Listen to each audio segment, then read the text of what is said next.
Le prochain combat vous est présenté par la ville de Reims, catégorie lightweight. Le premier homme à rejoindre la cage nous vient du Pérou. Veuillez accueillir Roger Garcia.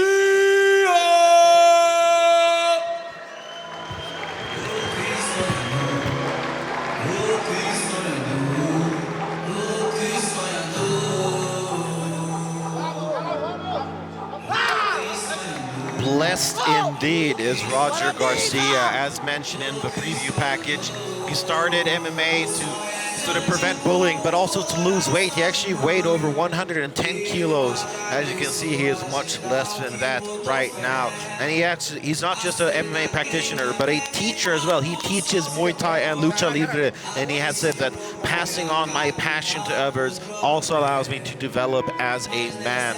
So truly somebody who gives back to the scene that gave to him. And as you can see there in his corner, Peruvian MMA pioneer Jackson Mora, a 56-fight veteran who really is like the backbone of Peruvian MMA. He's fought the likes of Emiliano Sordi, Bruno Capelloza, Bruno Palofilio, Fabio Maldonado, and that's just a few. I don't have enough paper or enough space on this paper to continue listing all the guys that Jackson Mora has fought. And Roger Garcia is one of his star pupils. He truly does have a lot of potential, a pretty well-rounded guy. He's won 4 out of his 5 last fights and has a 62% finishing rate, 2 via knockout or TKO, 3 via submission. And he's won 5 out of his 6 last wins via finish. So it truly seems like he's starting to put things together. And we'll see if he has all the tools required for victory away here tonight.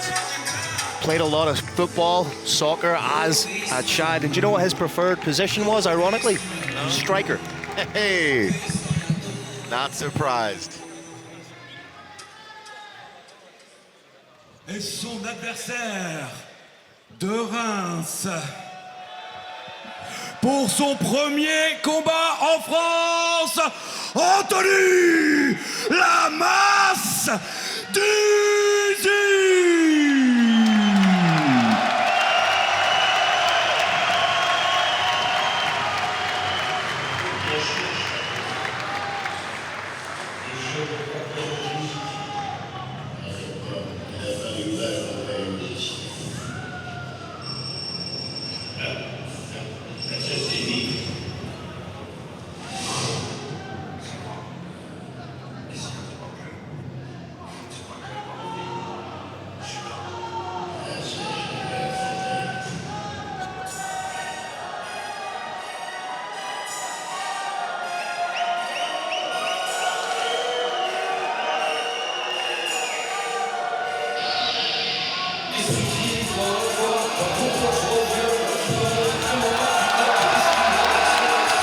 Another legendary figure in the scope of French mixed martial arts. You can see a former Greco-Roman wrestling champion, a veteran of Bellator, PFL, M1, Cage Warriors.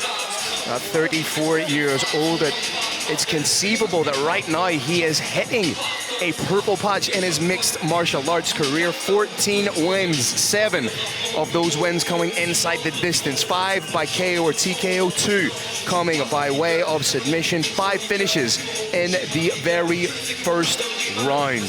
When you talk about some of the names that Anthony Dizy has fought, you're talking about guys like Chris Wade, Tim Wilde, Colin Freakshow Fletcher, Martin Stapleton, Darian Caldwell. That is a veritable who's who of mixed martial arts, but right now he is making his HEXAGONE MMA debut. An extremely strong grappler with concussive power in his hands. If he gets on top of you in any kind of capacity, you're in for a very, very long night. Let's see how they stack up here. As you can see, Roger Garcia, 8 years younger, 3 centimeters taller, and also less experienced out of the two. But we'll see, with that youth comes a discrepancy in experience. We'll see how that plays out here tonight. For the co-main event introductions, let's hand it over to the dashingly handsome Christophe. Dans le coin bleu du Pérou, 1m73, 70,40 kg, 8 victoires, 4 défaites en professionnel, Roger Garcia!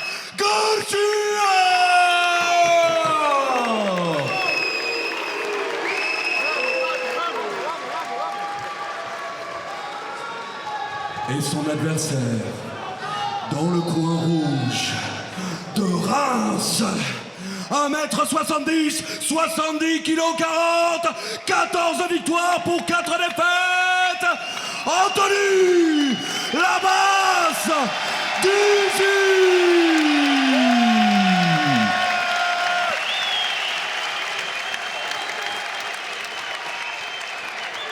Another absolutely huge pop for the French fighter. And what a veteran he is. I mean, this is his first fight in his home country. That's crazy. And he's actually said that when he had his first ever pro MMA fight, he did it without hand wraps because nobody knew how to do it. That's how old school this guy is. This is Garcia's first fight outside of South America. Will the travel? Oh, gets caught with a shot right down the middle. Dizy is putting it on Garcia. Trying to get that double leg takedown. Switches to a single here up against the cage. Could run the pipe on it or go high crotch. Good head positioning again. That's something that has been a real story of tonight. Yeah. Fighters knowing exactly how important head placement is. Takes the back with brutal, ruthless efficiency. Yeah, he is such a skilled wrestler, is Anthony Dizy. He won gold at the European Junior Championships in Greco-Roman wrestling, as well as French nationals on top of that. And you can see just the methodical way, even something as subtle as when he had the hook in to wrap the instep of his foot to the calf of his opponent. So intelligent. If he wants to expel a lot of energy, he could go for a big dump takedown, but again, just right now forcing Garcia to carry the weight. Takedown defense from Garcia, holding up solid, quite well, though. I mean, obviously, they knew coming into this fight that they're facing an extremely skilled wrestler. They've drilled takedown defense hundreds of times. I can promise you that, especially under the tutelage of MMA, or Peruvian MMA pioneer Jackson Mora. See, good use of the underhook there from Garcia.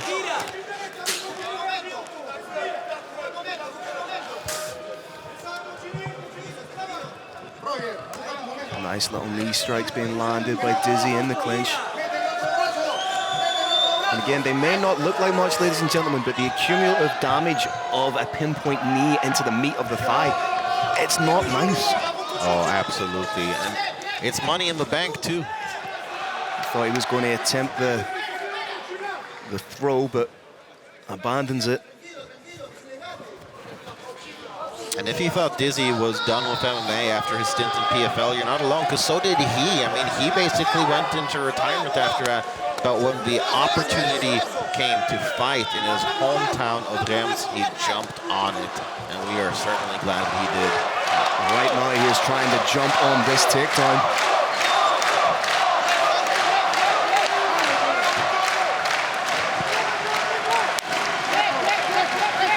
Garcia needs to be careful throwing those knees, because somebody who's as intelligent as Dizy with the takedown would time that scoop underneath. Yeah. And almost hit like a quasi-slam takedown. Potential for a trip here. Momentarily, Garcia thought he had a reprieve, but gets put right back against the cage, and nice separation. Oh, big shot over the top, and now it's Garcia who's trying the takedown. Interesting. I was not expecting those tactics from the Peruvian corner. But that two-strike combination that he landed there, you could definitely hear that. Oh, not far away, but eats a big uppercut. Again, Dizy with the pressure against the cage, and landing knees inside the clinch, and Garcia needs to split that base a little bit. He can't have those legs so close together. Split the base, get the underhooks, bring the level of your opponent up. I gotta say I am impressed with the defensive work here from Garcia. He's really forcing Dizy to work, and one, of course, wonders. There has been a bit of a layoff period for Dizy, but just as I say, he catches underneath the knee, gets the takedown, but Garcia pops right back up. Very impressed with Garcia. Yeah, I mean, he's clearly done his homework here.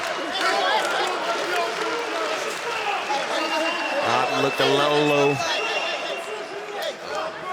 Yeah, that's unfortunate, but you know, it is kind of a story of MMA. You're aiming for the belly. The shot goes a little south. And sometimes by the time the shot has left the chamber, your opponent isn't in the same position. Yeah. So they may have moved, and that can contribute to it.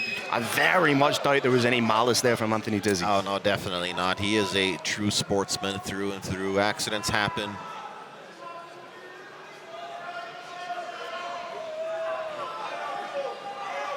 And yeah, that was flush on the cup. And Garcia immediately signaled to the referee who stepped in. Nice work by all parties involved. Oh, nice little flurry there from Dizy. Dizy needs to be careful of dropping the shoulder. He's train tracking his punches. He needs to bring them right back to where they came. And that's why he had that punch. The hands need to come right back to where they were. He's train tracking a little bit. And that when he throws the punch, he's letting the hand drop when it retreats. Yeah. And he doesn't want, oh, look at that. The Peruvian gets a takedown. That is huge. I don't think anyone expected that. And that's a big, big round for Garcia. One wonders if that might have led to him winning the round. Potentially, yeah. His takedown defense was fantastic. But, however, as we've seen in the Barnett-Tunkara fight, the judges do seem to give credence to a fighter holding their opponent against the cage, even if they're not necessarily doing anything proactive with it. Yeah, that's true. That's a good point. I think Garcia shocked a lot of people here tonight. That was a powerful leg kick he landed there as well. And Dizy's got to be careful about, you know, getting into these wild exchanges here with Garcia. I mean, we all know Latinos, they love a good brawl. Very intelligent wrestling when he caught the knee, scooped underneath and got the takedown. But then Garcia trying to implement a little bit of wrestling as well, as if to say that you are not the... That's a beautiful inside trip. Oh, that is absolutely beautiful. Picture perfect. Somewhere Daniel Cormier is smiling.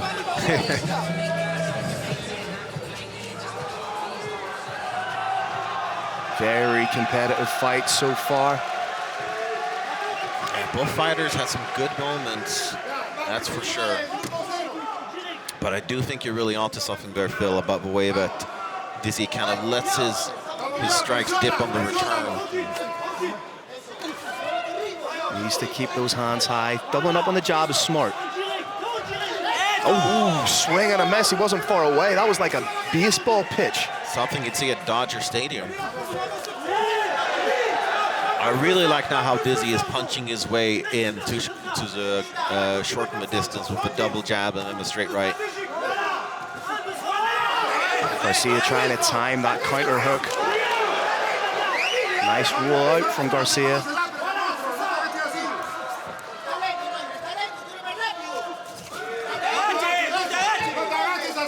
Garcia needs to be careful of dipping that head. Yeah. Right now, this is not where he wants to spend much of his time.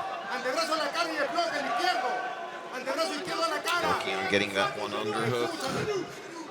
Dizy's almost nasty with that head positioning, boring it into the face of his opponent. And that's that wrestling experience. I mean, that's where you learn to be a little extra mean in some of those scrambles and positions. Thought about going high crotch. Transitions, trying to get the double, but good underhook established by Garcia. I mean, I can't say enough how impressed I am with Garcia's takedown defense. I mean, wrestling isn't particularly popular in Latin America. Brazilian Jiu-Jitsu, sure, in some parts. Otherwise, it's much more boxing and striking. So this really speaks to the development of Peruvian MMA.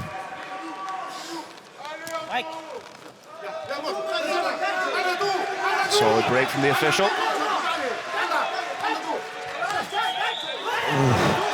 Oh, Dizy connected there. Garcia needs to be careful leaning back like that with the chin exposed. Very dangerous. But right now, both men implementing a high guard. Dizy seems to have tightened up the striking quite a bit. Yeah, throwing much more cleanly, that's for sure. Stuffed that takedown without any issue. But can the Frenchman secure a takedown of his own? Oh! Very nice trip from Garcia, but Dizy turns it into a takedown of his own. Would have been well within his rights to throw the kick there. Yeah. Capoeira style.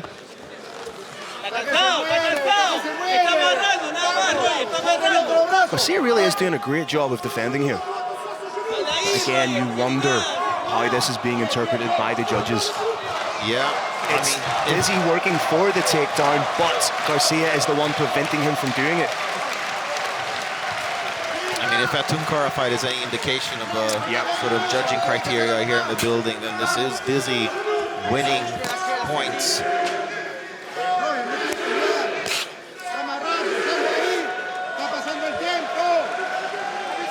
Referee taking a long look at it.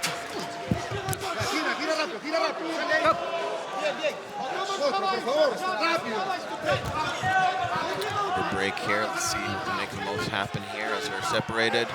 Oh, I think Garcia might have had a bit of a adrenaline dump or something. His movement looks very labored now. I would go as far as to say that it's probably the effect of being pinned up against the cage. The lactic acid builds in the muscles. The heart has to pump so much quicker to get oxygenated blood into those muscles, and it used to be a great technique used by GSP in the opening rounds of championship fights. Pin your opponent against the cage, make those arms fill up with lactic acid. Because right now they're going to feel incredibly heavy. Coming from a Greco-Roman wrestling background, Dizy's been doing this his whole life.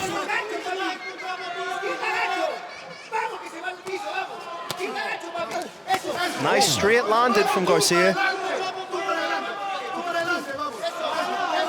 He's trying to time that counter hook, but it's just not landed yet for him. Oh, he's a big lead hook from Dizy. There's a shot. Can he get it? Beautiful use of the wizard to defend from Garcia. Oh, wow. He just popped that wizard right down and tried to take the back, but finds himself against the cage again. It might have been a mistake trying to take the back there instead of creating separation instead. Now, once again, he finds himself with his back against the cage and Dizy in a dominant position. Great point, Seb. Again, very, very close round, but if the theme of the night is that pinning against the cage, and that's how it's being interpreted by the judges sitting cage side, conceivably you're looking at Dizy being up 2 rounds. I would personally call it say a round apiece. Yep. I would give that first round to Garcia. I would be inclined to agree, but again, I'm basing it purely objectively off.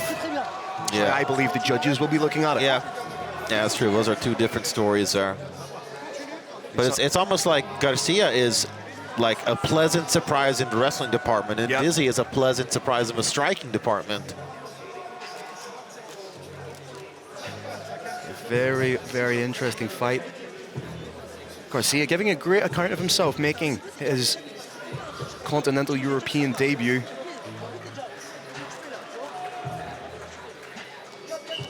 I hear that this is that moment where instead of creating separation, Garcia tried to go around, take the back. Yeah. Didn't serve him well.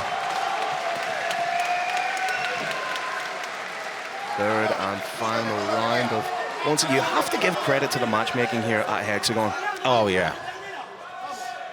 I mean, the whole card through has just been fantastic in that aspect. Short uppercut in the clinch from Dizy. He's landed some big shots here. Garcia fighting with a sense of urgency here.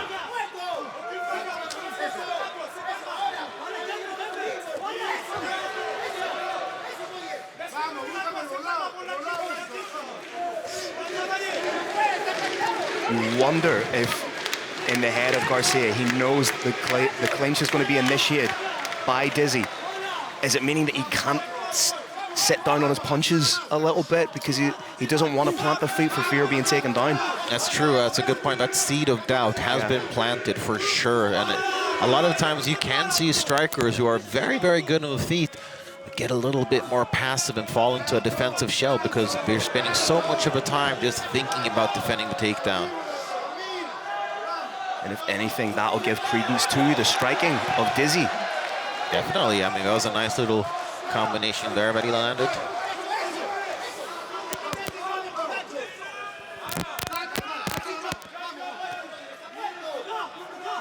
No clinch work initiated yet by either fighter.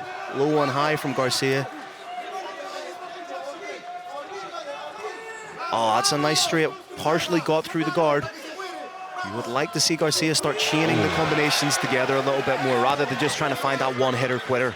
Yeah, absolutely. That overhand from Dizy is finding its mark, though. He's got his hands clasped together. I think he might get the takedown. No, he doesn't. Really, really solid defensive wrestling from Garcia. Yeah, definitely. I mean, they came prepared, that's for sure.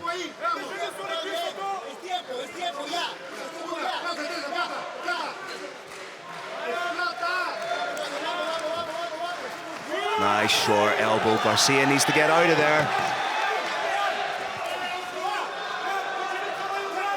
That was a wicked uppercut that just missed from Dizy. Nice job there as well, kicking out the legs from underneath his opponent.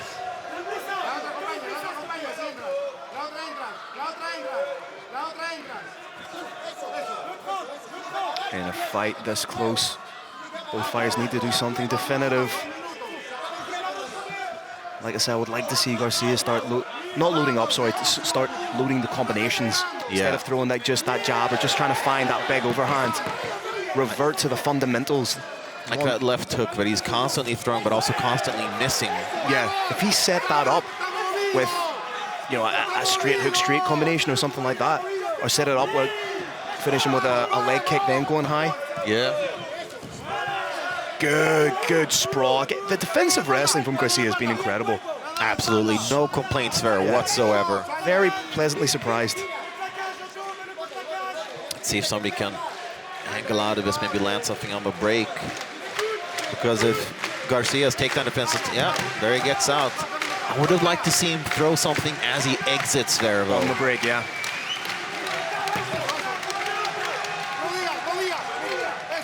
Good, solid leg kick. Inside and outside. Oh! A nice uppercut landed there from a Frenchman. And will he finally get the takedown that he so desperately has looked for? He does have the hands clasped. Nice and low. Trying to lace up Khabib up the legs. It's very intelligent to try and elevate the legs above the hip, but Garcia will not be held down. I mean, he is one tough Peruvian, I'll tell you that. I mean, we've seen much more sort of credentialed and well-known fighters fall prey to Dizy's wrestling time and time again. Garcia coming in there as kind of the unknown fighter, hasn't necessarily scored that big win in his career yet. He is definitely exceeding expectations in this department. However, aesthetically, it is Garcia defending the takedown. But again, right back up. That's fantastic. They're so commendable. Yeah, it's just great, but with just under 20 seconds left to go, he's got to make something happen, Garcia, if he's going to walk out of here with a victory. Can't just chill here in this position. He's landed some big shots there. Looked like both fighters connected there in the break. I think Garcia connected with an elbow in the break that opened up a slight cut just in the corner of the eye of Dizy. Oh, yeah. Yeah, you're right. Imagine if he would have landed that a little bit earlier in the fight. That could have drastically changed the way that things transpired.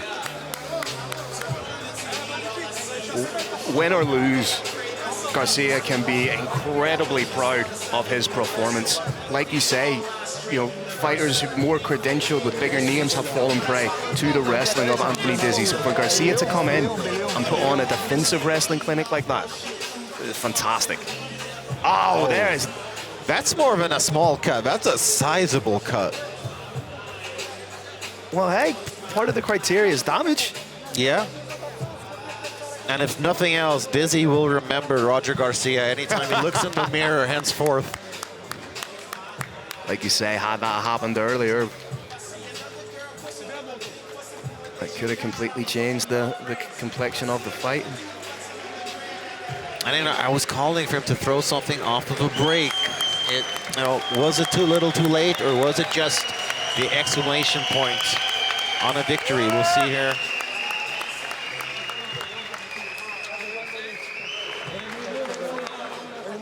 No doubt these fighters have earned each other's respect.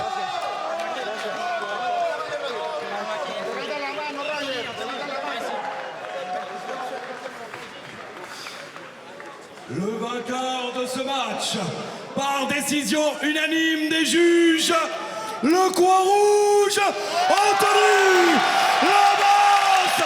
Dizy. All right, welcome back, Anthony Dizy, as he scores a huge win, first ever victory on home soil, and it sure was a big one. He had to work for it, though. Yeah, likewise, I would love to see Garcia back inside the hexagon cage. Congrats to Dizy for a very disciplined, methodical performance, but definitely a moral victory for Roger Garcia. Oh, absolutely. Anthony, deux mots. Avant toute chose, qu'est-ce que ça fait de combattre en France et surtout qu'est-ce que ça fait de combattre devant son public? C'est vrai qu'on m'a souvent posé la question et c'est pas forcément quelque chose que j'attendais avec impatience, que j'avais pris ma retraite et je me complaisais vraiment dans ma retraite. Mais bon, après, c'est vrai que je me suis dit que ce serait quand même dommage de partir sans avoir vécu cette expérience, surtout qu'elle m'était en quelque sorte servie sur un plateau parce que le matchmaker est venu à moi. Bon, finalement, j'ai juste continué à faire ce que je fais depuis des années. Donc c'était la routine. Justement, pour reparler de ce combat à la fin du deuxième round, on vous a entendu dire que la catégorie des 70 kilos, c'était difficile. On vous a vu lutter beaucoup, pas forcément toujours avec succès, mais vous avez réussi à remporter ce combat. Je pense que ce qui m'a fait gagner, ça a été l'expérience et puis le fait que je sois capable d'évoluer autre part que dans la lutte. Parce que là, j'ai été clairement mis en difficulté sur la lutte. Et je pense que c'était alors peut-être l'inactivité après ces 2 ans, mais aussi et surtout, je pense, la catégorie de poids. J'avais décidé de revenir dans une catégorie de poids supérieure parce que je n'étais pas prêt à faire les sacrifices que j'avais fait par le passé. Mais bon, on va réfléchir. Un petit mot pour le public, pour terminer peut-être. Ah oui, non, par contre, on ne va pas en rester là. En fait, bon alors c'est vrai que ce moment, je l'ai imaginé plusieurs fois dans ma tête et je voulais surtout en profiter déjà pour remercier tout le public parce que c'est un plaisir de combattre devant vous aujourd'hui.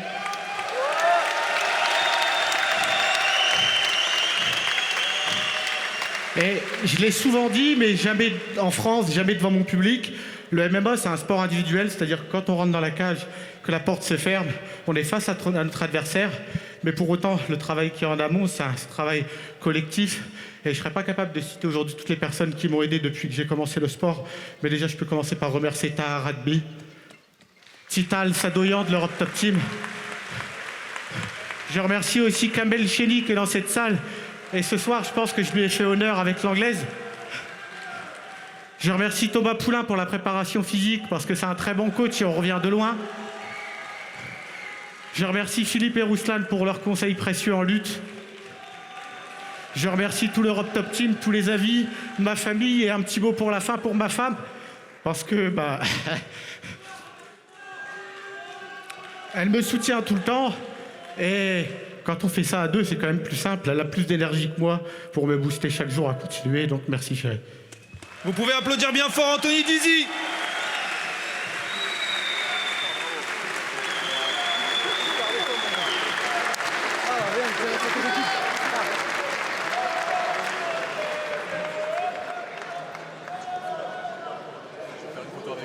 Ah ouais, plaisir. Très heureux. Bravo pour ce moment. Merci à vous.